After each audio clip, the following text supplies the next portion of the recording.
जय श्री कृष्ण भक्तों, आपका स्वागत है श्रीमद् भगवत गीता सार में। हम 18वें अध्याय का सार गा रहे हैं। वसुदेवं सुतं देवं कंसचाणूरमर्दनं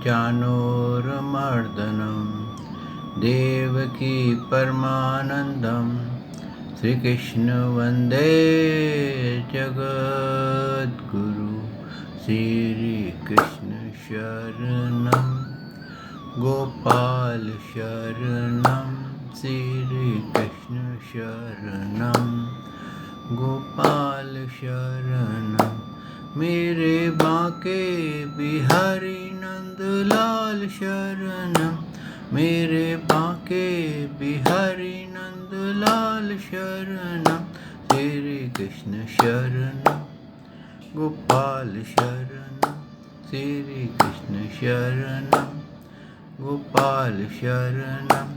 मेरे बांके बिहारी नंदलाल शरणं, मेरे बांके बिहारी नंदलाल शरणं।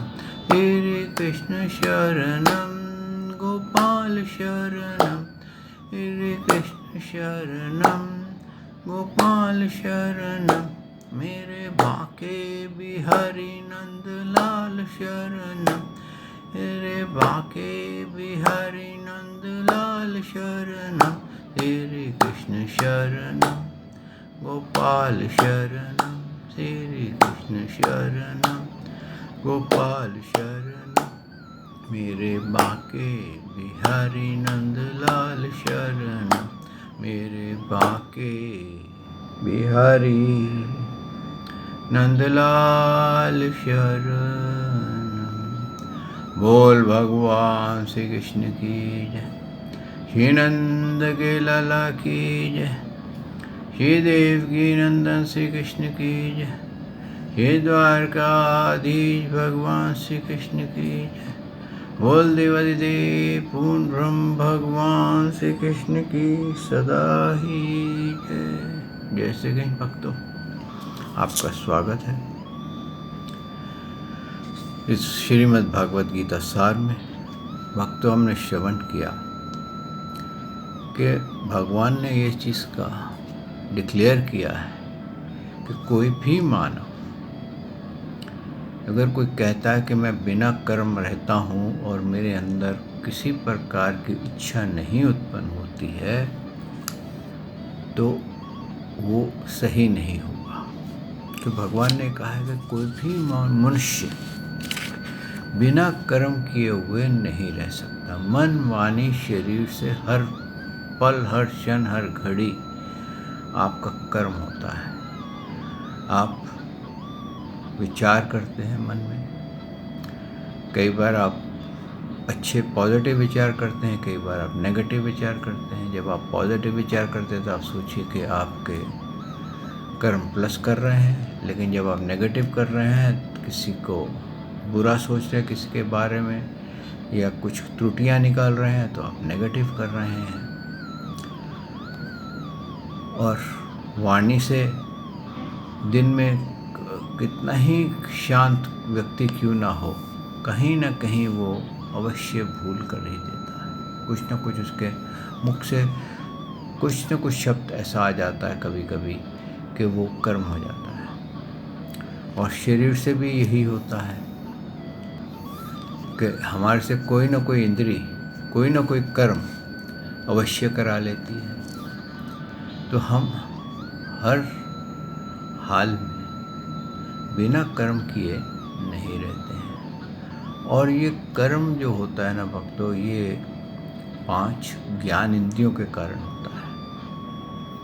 आँखों ने कोई वस्तु देखी, उसको चाहने की इच्छा हो गई। अगर उस हिसाब से देखा जाए तो ये रामायण में राम जी भगवान हैं, इसमें कोई संशय नहीं है, किसी को कोई वो नहीं, डाउट नहीं है। तो फिर भी उन्होंने मर्यादा पुरुषोत्तम होने के नाते ये शिक्षा दी कि जब मारीच सोने का हिरण बना तो सीता जी की इंद्रियां उसमें असक्त हो गई थी और सीता जी के कहने पर राम जी भी उसका शिकार करने चले गए थे। तो अगर यूँ देखा जाए तो क्या उनको पता नहीं था ये सोने का मृग नहीं है या ये राक्षस है? लेकिन उन्होंने इंसान की मर्यादा निभाते हुए उस कार्य को किया कि मानव देह की लिमिटेशंस क्या हैं। अगर आप रामायण पढ़ेंगे तो राम जी की सारी लिमिटेशन मानव शरीर की हैं कि मानव की क्या लिमिटेशन होती है। इसीलिए उन्होंने शिव जी की भी भक्ति की। रामेश्वर जो बनाया इसीलिए बना कि उन्होंने लिमिटेशंस बताई कि इंसान की ये लिमिट्स हैं। और फिर जब समुद्र ने रास्ता नहीं दिया, वो चाहते तो उनके पास इतनी शक्ति थी कि पूरा का पूरा समुद्र सुखा देते, लेकिन उन्होंने उस शक्ति का प्रयोग नहीं किया। क्यों नहीं किया? क्योंकि उनको मालूम था समुद्र में कई कोटि कोटि मेरे ही अंश जीव इसमें वास करते हैं। वो तड़प तड़प करके शरीर त्याग देंगे। और उन्होंने इसलिए बांध बनवाया ताकि मानव जिस तरह से पानी के ऊपर चल नहीं सकता, वो पुल के सहारे उसको पार कर दे। और दूसरी तरफ देखिए, रावण जो था सारे वेदों को ज्ञाता था। उसने सारे वेद जानता था, चारों वेद उसको आते थे, बहुत बड़ा धर्मात्मा था। लेकिन इंद्रियों ने कैसा घेरा कि सीता मैया को उठा लाया, जगत जननी को उठा लाया, किसी और को नहीं उठाया उसने। उनके रूप में मोहित हो गया और उठा करके ले आया। तो मानव की बुद्धि जो होती है, ज्ञानी होने पर भी, सब कुछ होने पर भी वो कर्मों पे खींच के चला जाता है, यानी कि कर्म करने पे बाध्य हो जाता है। और ये कर्म जो है ना भक्तों, ये हमारा जो मन है ना, ये बहुत प्रबल है। जिसने मन को साध लिया उसने, कहते हैं, भगवान को पा लिया। क्योंकि भगवान ने एक श्लोक बोला गीता में कि मन मैं हूँ। तो इसीलिए मन जो है उसको, कहते हैं ना, भगवान को बांधना कठिन होता है, ऐसे ही मन को बांधना कठिन होता है। लेकिन उन्होंने उसका मार्ग बता दिया कि कैसे बंधता है। अर्जुन जी का भी यही प्रश्न था, प्रभु आप मन को बांधने की बात कर रहे हो, ये तो बिल्कुल वैसे ही है कि जैसे हवा को बांध दिया जाए। हवा बंध सकती है क्या? हवा कभी बंध नहीं सकती। या हवा को कंट्रोल करा जाए, ये सृष्टि की हवा को कंट्रोल किया जाए। आप रूम की हवा को कंट्रोल कर लेंगे और हवा को कंट्रोल कर लेंगे। अगर आप सृष्टि की हवा को कंट्रोल करना चाहें तो कर सकते हैं क्या?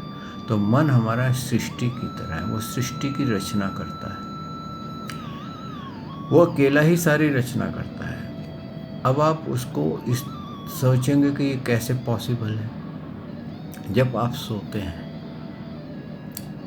आप निद्रावस्था में होते हैं, तो आपकी एक स्वप्न अवस्था होती है, आप स्वप्न देखते हैं। तो स्वप्न में आपके साथ कोई दूसरा नहीं होता, आप अकेले होते हैं। और उस स्वप्न में आप सारे कर्म करते हैं। और कई लोग तो ऐसे कर्म करते हैं कि उनकी सुसुप्ति सपने में निकल जाती है और भी उनके साथ बहुत सारे दुष्कर्म हो जाते हैं। और कई लोग सपने में उठ करके चलने लग जाते हैं, जिसको स्लीप वॉक कहते हैं। और हकीकत में क्या है? वो निद्रा में है। तो ये मन की सृष्टि है। तो इस मन की सृष्टि को जो काबू नहीं कर सकता, मन को काबू नहीं कर सकता, अपने विचारों को काबू नहीं कर सकता, तो उसको कभी भी जीवन में, चाहे वो सन्यासी बन जाए, चाहे वो सवेरे 4 बजे उठे, 3 बजे उठे, डंडौते डाले, मालाएं जाप करे, उनको घसे, उनको पॉलिश करे, विशेष रगड़े, जो दिल में आता है करे, लेकिन उसको भगवान को नहीं प्राप्त करता, क्योंकि उसका मन से, वाणी से और शरीर से कहीं ना कहीं कोई ना कोई कर्म ऐसा बनता चला जाएगा जो कि उसको भगवत प्राप्ति नहीं होने देगा। और मन को आप कभी भी देखिए, भगवान के अंदर लगाएंगे तो थोड़े समय के लिए लगेगा, लेकिन आप संसार में लगाएंगे तो ऐसा रमेगा कि वहाँ से हिलेगा ही नहीं। आप कभी भी किसी को भी देख लीजिए, कोई गेम खेलने में लग जाएगा। पहले एक चेस गेम आती थी, लोग 3-3 घंटे 4-4 घंटे चेस खेलते थे, लेकिन ना तो उनको सुसु पॉटी लगती थी, ना कुछ होता था, और वो उस गेम में रमे रहते थे। ऐसे ही आप कई गेम्स में देख लीजिए। अब कई लोग क्रिकेट देखने जाते हैं, सवेरे से शुरू होता है और स्टेडियम में बैठ जाते हैं, और उनका ऐसा मन लगता है, अरे जब क्रिकेट ख़त्म होता है, अच्छा ख़त्म हो गया क्या। लेकिन जब भागवत कथा होती है तो कई लोग उसमें सो जाते हैं, कई लोग वासी ले रहे होते हैं, कई लोग इधर उधर देख रहे होते हैं, कई लोग ये देख रहे होते हैं प्रवक्ता क्या बोल रहा है, कहाँ गलती करता है, मैं इसको पकड़ूंगा।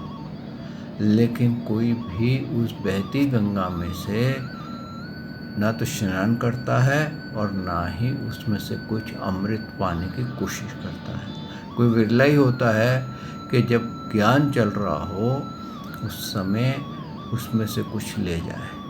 बहुत रेयर होते हैं, लेकिन ऐसा नहीं कि नहीं होते, होते हैं, लेकिन कम होते हैं। एक बार एक मानव ने बोला, गुरुजी मुझे ये बताओ, कोई ऐसा उपाय बताओ जिससे मुझे शांति प्राप्त हो जाए। तो उन्होंने कहा कि तेरा उपाय यही है कि तू अपनी इच्छा को शांति बना दे, अपनी इच्छा को शांत कर दे। अगर तेरे अंदर इच्छा ही नहीं होगी तो अपने आप तेरे अंदर शांति बन जाएगी। और जितने भी भोग हैं संसार के भक्तों, ये क्षणिक भोग हैं। आप कुछ भी भोग भोग लो, कोई ऐसा भोग है आपके लाइफ में जो बचपन से लेकर के आप आज तक भोग रहे हो और उसमें आप रमे हुए और बड़ा आनंदित हो रहे हो। आपके सारे भोग क्षणिक होते हैं। बिल्कुल वैसे ही आप पार्टी में गए, 5 स्टार होटल में गए, खाना खाया, तो ड्रिंक्स की, मज़ा किया, और जब आप आ गए तो उस प्लेयर का कितनी देर आप पे ऊपर इफेक्ट रहा। एक दिन जो खाना खाया वो डाइजेस्ट होकर सुबह निकल जाएगा, ड्रिंक्स ली वो भी निकल जाएंगे।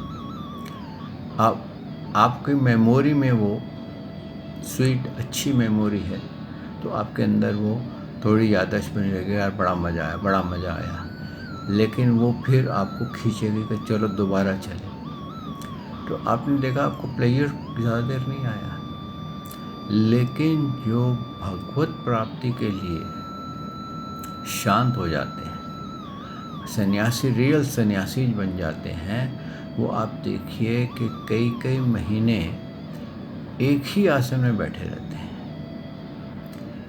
ऐसा उदाहरण अगर आप गूगल करेंगे तो रामकृष्ण मिशन में रामकृष्ण जो संत थे, विवेकानंद के गुरु, उनका मिलता है कि वो 6 महीने तक एक ही आसन में मेडिटेशन में रहे थे, एक ही समाधि में रहे थे।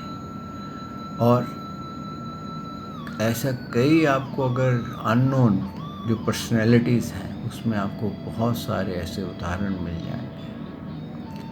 बुद्धा, महावीर कितने समय तक मेडिटेशन में रहे थे, एक ही आसन में रहे थे। आप कहेंगे हमारी वो पॉसिबल नहीं है, ये कलयुग है, हर एक कोई जानता है कलयुग में ये पॉसिबल नहीं है। लेकिन अभ्यास अगर आप करें तो आप अपने आप को जान सकते हैं कि मैं मन की ज़ीरो करने में कितनी देर सफल होता हूँ, मन को किसी भगवान के अंदर लगाने में कितनी देर रहता हूँ। भागवत की लिटरेचर पढ़ने में, भागवत की कथा पढ़ने में मेरे को कितना समय लगता है। भक्तों, ये जो कारण है, यही भगवान ने कहा है कि मन को साधना सरल भी है और कठिन भी है। अभ्यास के द्वारा ये साधा जा सकता है, लेकिन हम अभ्यास से तंग आ जाते हैं। ये बिल्कुल वैसे ही है, बच्चे को मैथमेटिक्स दिया जाए और उसका उसमें इंटरेस्ट ना हो तो मैथमेटिक्स सीख कर नहीं पाएगा। ऐसे ही अगर आपका इंटरेस्ट भगवान में नहीं है और आपका इंटरेस्ट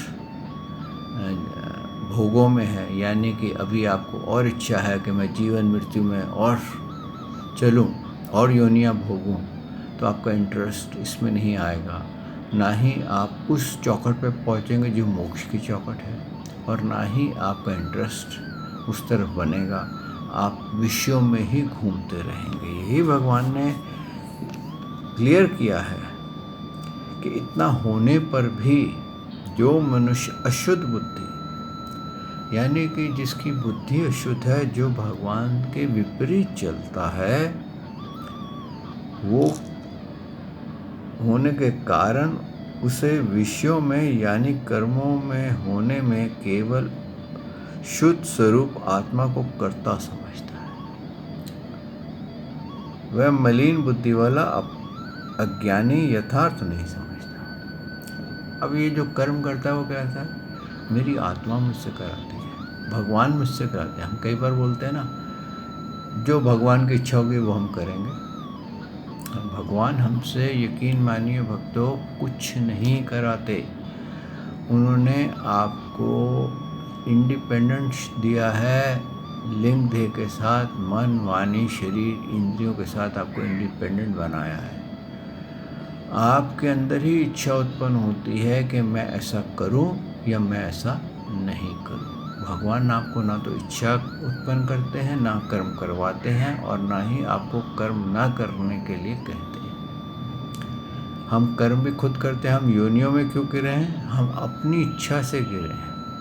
हमें माया के, कहते हैं ना, मिथ्या भोगों ने कर्षित किया और हम इंद्रियां तृप्ति करने लग गए 3 गुणों के अधीन होकर के। और उसका नतीजा क्या हुआ कि 84 लाख योनियों की भवसागर में हम गिर गए, और हमें 3 तापों ने, शारीरिक, सांसारिक और मानसिक 3 तापों से हम ग्रस्त हो गए। अब आप सोचिए, और जब हम ग्रस्त हो गए तो हमने कहा, हे भगवान, मैंने क्या किया जो तूने मेरे को 84 लाख योनियों में डाल दिया। इसका आरोप किस पे लगाया? भगवान पे, ताकि हम कोई भी आरोप अपने ऊपर नहीं लेते। हम हमेशा अपने आप को जस्टिफाई कर देते हैं। आगे इसी बात पर भगवान ने ये कहा था कि जिस पुरुष के अंतःकरण में मैं करता हूँ ऐसा भाव नहीं है, तथा जिसकी बुद्धि संसारिक पदार्थों में और कर्मों में लिपिमान नहीं होती, वह पुरुष इन सब लोगों को मार कर भी वास्तव में ना तो मारता है और ना ही पाप से बचता है। अब इसको, भगवान का ये जो श्लोक है ना, इसमें भक्तों बहुत गहराई है। इस गहराई को हम पूर्ण रूप से गा भी नहीं सकते हैं, लेकिन जितना गा सकते हैं उतना आप अपनी बुद्धि से भी निर्णय कीजिए कि आप कितना समझते हैं। भक्तों, क्या है कि जब हमारे को ये यकीन हो जाता है कि मैं शरीर नहीं आत्मा हूँ, और जब उसको उससे बढ़ जाता है, भगवान ने ये बताया है कि पहले तू मुझको देख और फिर अपनी आत्मा को देख और फिर अपनी आत्मा में सारे संसार को देख। तो जब वो संसार को देखने लग जाता है, हर किसी को अपनी आत्मा के अंदर देखता है कि जो आत्मा मेरे अंदर, जो पावर मेरे को मिली हुई है, वही पावर दूसरे को मिली हुई है। यानी कि आपके घर का जो बिजली का कनेक्शन है, जिससे आपके घर के सारे इंस्ट्रूमेंट्स चल रहे हैं, वही पावर सेम पॉइंट से आपके पड़ोसी को भी मिली हुई है। तो आपको जब ये पता चल जाता है ये पावर एक है, तो आप ये नहीं कहते कि उसकी पावर बेटर है, मेरी पावर ख़राब है। और उस समय आपको ये फीलिंग्स नहीं आती हैं कि ये बिजली मेरे घर में अलग आ रही है, उसके घर में अलग आ रही है। तो आपको पता होता है कि एक ही घर, एक ही पावर हाउस से एक ही बिजली आ रही है, सिर्फ उसकी वायर्स अलग, इंस्ट्रूमेंट अलग अलग है। यानी कि मेरा ये शरीर है, उसका दूसरा शरीर है। लेकिन जब हम ये समझ जाते हैं कि जो आत्मा मुझ में है और वही आत्मा सामने वाले में भी है और सब में है, तो हम उसकी हत्या कैसे कर सकते हैं? फिर तो वो आपको अपना लगेगा, आपको अपना पार्ट लगेगा कि यही जो पार्ट मेरे अंदर है, मेरा ही पार्ट।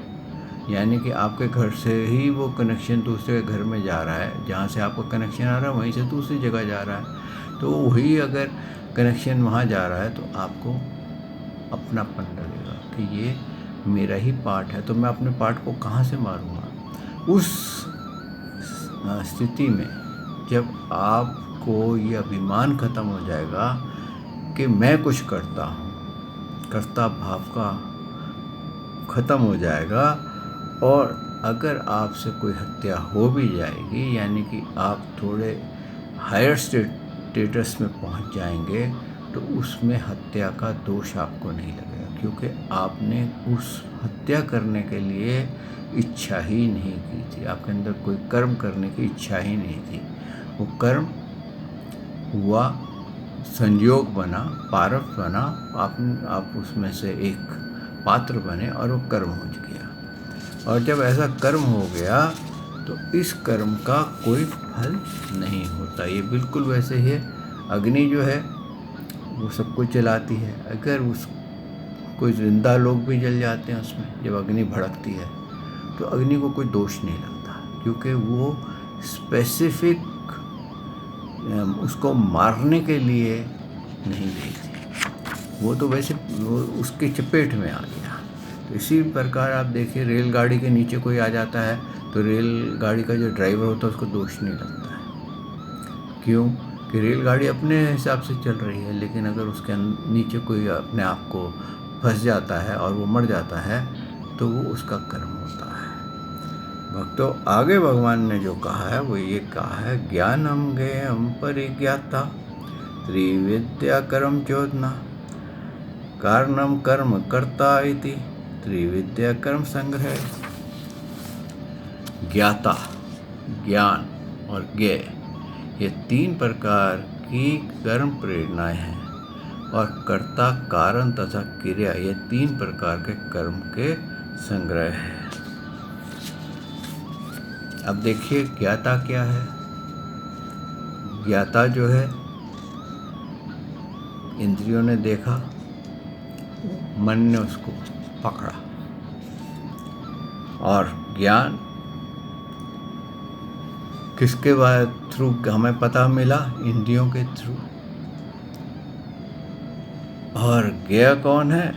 जानने में आने वाली वस्तु, यानी कि जो वस्तु ने हमारे को अट्रैक्ट किया।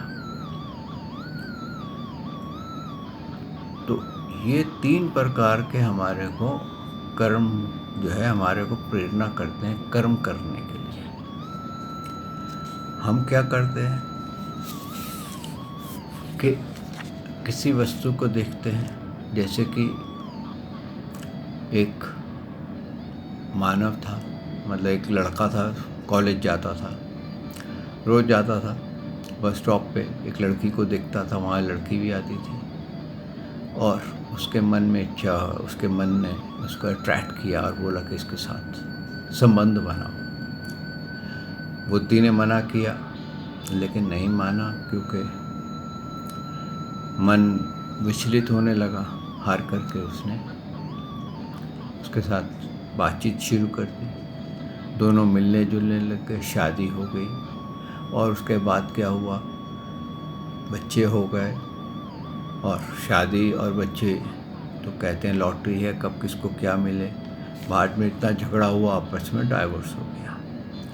अब इसके अंदर आप देखिए कर्म के, ये कर्म बनने में क्या क्या क्रिया हुई है। आँखों ने देखा, उसके रूप को देखा, और मन ने उसको सेलेक्ट किया। अब आँखों से देखा गया मन ने सेलेक्ट किया और शरीर से उसने कर्म किया कि अब इसके साथ रिलेशन किया जाए। तो हुआ क्या, यही कर्म को बनाता है। कर्ता कौन था? कर्ता मन था। कारण क्या था? कारण आँखें बनी और उस लड़की की फ़ोटो को उसने मन तक पहुंचाया। और क्रिया क्या हुई कि उसके साथ उसने दोस्ती की, उसके साथ रिलेशन किया। तो ये इस तरह से ये कर्म बन गया।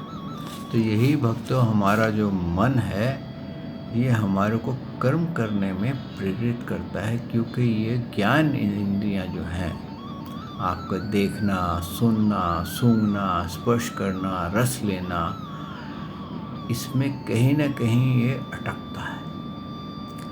और जहाँ ये आप उसके गुलाम बन जाएंगे, अगर मन आप पे हावी हो जाए और आप इसके अंडर काम करने लग जाएंगे, तो भक्तों ये कभी आपको छोड़ेगा ही नहीं। एक वस्तु से दूसरी वस्तु, दूसरी वस्तु से तीसरी वस्तु, ये बिल्कुल वही बंदर की तरह है जो एक ब्रांच पेड़ से दूसरी ब्रांच, दूसरी ब्रांच से तीसरी ब्रांच, एक पेड़ से दूसरे पेड़ पे ये उछलता ही रहेगा। इसका कंट्रोल करने का तरीका यही है कि इसको अभ्यास में लगाओ, भगवान के अभ्यास में लगाओ, भगवान की भक्ति में लगाओ, और इस तरह का इसको भगवान का रस पिलाओ जिससे कि ये प्रभु की भक्ति में डूबा रहे। कहते हैं एक घड़ा था, उसमें बहुत सारे छेद थे। तो गुरुजी ने लड़के से बोला कि जाओ पानी भर लाओ। लड़का गया, घड़ा जालता था, उठा लाता था और वो पानी बह जाता था। हार करके उसने कहा गुरुजी इस घड़े को भरना बड़ा मुश्किल है, तो कोई रास्ता नहीं है घड़े को भरने का? कोई रास्ता नहीं। क्या बात करते हो, रास्ता तो है। बोले क्या? बोले घड़े को वहाँ पर डुबो दो, ये भरा रहेगा।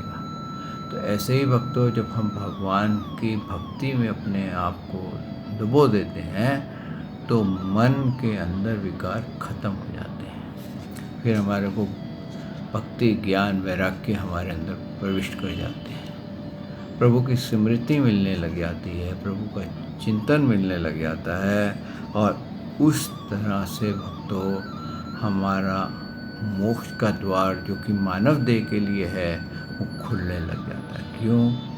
कि ना तो भगवान हमारे को मोक्ष देंगे, ना हमारे को बंधन में डालेंगे।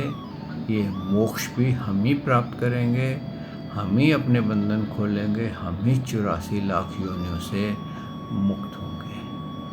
भक्तों ये आप पक्का निश्चय कर लीजिए कि कोई भी गुरु, कोई भी व्यक्ति जो ये कहता हो कि मैं तेरे को मोक्ष दिला दूंगा या ऐसा कर दूंगा, तो वो सत्य नहीं होता। ये बिल्कुल वैसे ही है। एक कहते हैं ना, बॉम्बे बहुत एडवांस होता है चतुराई में, तो वो एक वृंदावन में की तरफ गया, तो वहाँ एक संत मिला उसको। उसने कहा कि देख मैं तेरे को वैकुंठ में तेरा वास करा दूंगा, तू इतना करना कि एक 20%, 10%, 20% जितनी भी तू कमाई करता है उसका मेरे को भेजते जाना, तेरा वास वहाँ हो जाएगा। उसने जवाब दिया ठीक है गुरुजी, ऐसा है मैं महाराष्ट्र से हूँ, बॉम्बे से हूँ, तो मैं सारा महाराष्ट्र ही आपको देता हूँ, आप अपने आप कमाते रहो। तो उसने आगे से बोला वो कि महाराष्ट्र तेरे बाप का है? तो बोले गुरुजी क्या वैकुंठ आपके बाप का है जो मेरे को वहाँ पर आप बेड लगवा देंगे? अब अपना बेड तो लगवा लो, फिर मेरी बात कर लो। तो भक्तों ये बिल्कुल वैसे ही है। कई लोग सर्टिफिकेट देते हैं कि हम तुम्हारे हेवंस के अंदर, स्वर्ग में तुम्हारे सीट बुक कर देंगे, तुम इतना पैसा दे दो। तो ये सब बेकार की बात है। इसीलिए कहा है कि गुरु जानो जानकर, पानी पियो छान कर, और अपने आप को संवारो, और आप ही स्वयं ही मोक्ष के अपने अधिकारी बनोगे। आप ही अपने बंधन बांधोगे, आप ही अपने बंधन खोलोगे। और ये बंधन केवल मानव शरीर में ही आप खोल सकते हो और किसी भी शरीर में आप नहीं खोल सकते। अब ये मानव शरीर आपके हाथ लगा है, आप जैसा चाहें, चाहे आप योनियों में जाना चाहें आप योनियों में जाइए, आप इन योनियों से बाहर निकलना है तो भगवान की भक्ति में जाइए और उस प्रभु को खोजिए जो सृष्टि से पहले थे, आज भी हैं और सृष्टि के बाद भी रहेंगे, जो मोक्ष के अधिकारी हैं, मोक्ष देते हैं और जो सबसे प्रेम करते हैं, जिसकी हम सब अंश हैं। आइए भक्तों, यहाँ वाणी को विश्राम देते हैं। प्रभु ने चाहा तो कल मैं आपकी सेवा में फिर हाजिर होऊंगा, फिर इसके आगे का पान करेंगे। श्री कृष्ण शरणम गोपाल शरणम, श्री कृष्ण शरणम गोपाल शरणम, मेरे बाके बिहारी नंदलाल शरणम, मेरे बाके बिहारी नंदलाल शरणम, श्री कृष्ण शरणम गोपाल शरणम, श्री कृष्ण शरणम गोपाल शरणम, मेरे बाके बिहारी नंदलाल शरणम, मेरे बाके बिहारी नंदलाल शरणम, श्री कृष्ण शरणम गोपाल शरणम, श्री कृष्णम गोपाल शरणम, मेरे बाके बिहारी नंदलाल शरणम, मेरे बाके बिहारी नंदलाल शरणम, श्री कृष्ण शरणम गोपाल शरणम, श्री कृष्ण शरणम गोपाल शरणम, मेरे बाके बिहारी नंदलाल शरणम, मेरे बाके बिहारी नंदलाल शरणम। बोल भगवान श्री कृष्ण की जय, श्री नंद के लाला की जय, श्री देवकी नंदन श्री कृष्ण की जय, श्री द्वारकाधीश भगवान श्री कृष्ण की जय। बोल देवाधिदेव पूर्ण ब्रह्म भगवान श्री कृष्ण की सदा ही जय। जय श्री कृष्ण भक्तों।